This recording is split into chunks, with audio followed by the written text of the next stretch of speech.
بسم اللہ الرحمن الرحیم۔ السلام علیکم دوستو۔ اعلان نبوت کے چند روز بعد حضور اکرم صلی اللہ علیہ وسلم ایک رات مکہ کی ایک گلی سے گزر رہے تھے کہ انہیں ایک گھر میں سے کسی کے رونے کی آواز آئی۔ آواز میں اتنا درد تھا کہ آپ صلی اللہ علیہ وسلم بے اختیار اس گھر میں داخل ہو گئے۔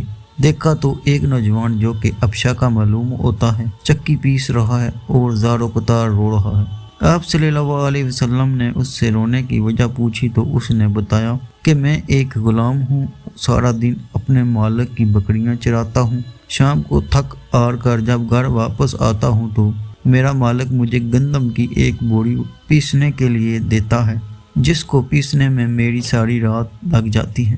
میں اپنی قسمت پر رو رہا ہوں کہ میری بھی کیا قسمت ہے، میں بھی تو ایک گوشت پوشت کا انسان ہوں، میرا جسم بھی آرام مانگتا ہے، مجھے بھی نیند ستاتی ہے، لیکن میرے مالک کو مجھ پر ذرا بھی ترس نہیں آتا۔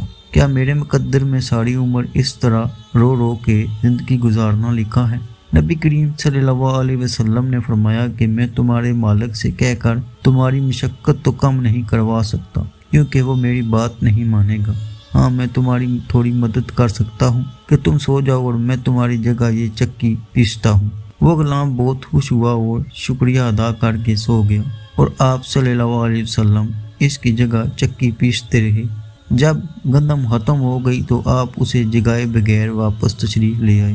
دوسرے دن پھر آپ وہاں تشریف لے گئے اور اس غلام کو سلام کر کے اس کی جگہ چکی پیستے رہے۔ تیسرے دن بھی یہی ماجرا ہوا کہ آپ اس غلام کی جگہ ساری رات چکی پیستے رہے اور صبح کو خاموشی سے اپنے گھر تشریف لے آئے۔ اور چوتھی رات جب آپ وہاں گئے تو اس غلام نے کہا، اے اللہ کے بندے، آپ کون ہو اور میرا اتنا خیال کیوں کر رہے ہو؟ ہمارے غلاموں سے نہ کسی کو کوئی ڈر لگتا ہے اور نہ کوئی فائدہ، تو پھر آپ یہ سب کس کے لیے کر رہے ہو؟ تو آپ صلی اللہ علیہ وسلم نے فرمایا کہ میں یہ سب انسانی ہمدردی کے تحت کر رہا ہوں، اس کے علاوہ مجھے تم سے کوئی غرض نہیں۔ اس غلام نے کہا کہ آپ کون ہو؟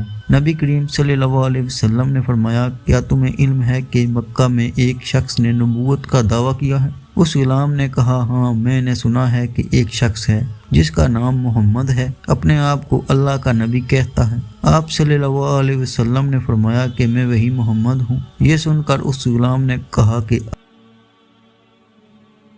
اگر آپ ہی وہ نبی ہیں تو مجھے اپنا کلمہ پڑھائیے، کیونکہ اتنا شفیق اور مہربان کوئی نبی ہی ہو سکتا ہے جو غلاموں کا بھی اس قدر خیال رکھتا ہے۔